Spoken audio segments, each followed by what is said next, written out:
Hello, it's Andy from Email Love, and today we are going to talk about how to add the unsubscribe link to your email template when you are using our out-of-the-box integrations.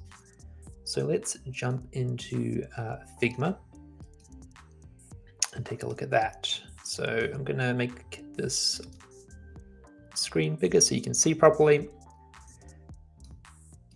And so the way the unsubscribe works is in your footer, you will want to add the word unsubscribe. And if you link the word unsubscribe to unsubscribe.com, we will switch out unsubscribe.com for the unsubscribe merge tag for your email platform.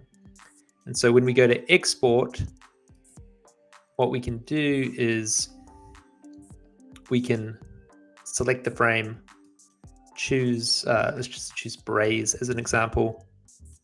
And then when we go to export here using the export button or even copy the Braze code, we will automatically look for the word unsubscribe in unsubscribe.com and then switch that URL for the Braze unsubscribe link.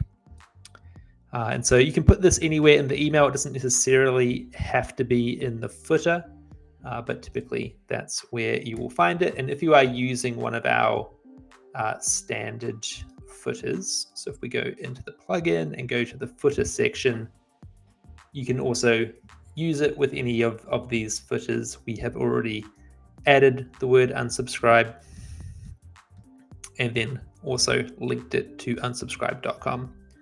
And so that makes it really quick and easy and customizable for you to merge in the unsubscribe token into your email. Of course, you can manually add the unsubscribe after you export the code as well. But if you are using our integrations, this is probably the fastest and easiest way to add an unsubscribe link to your email. So hopefully that helped. If you do have any questions on how that works, please let me know in the comments or feel free to join our Discord server and ask us in the support channel. Hope that helps. Thank you.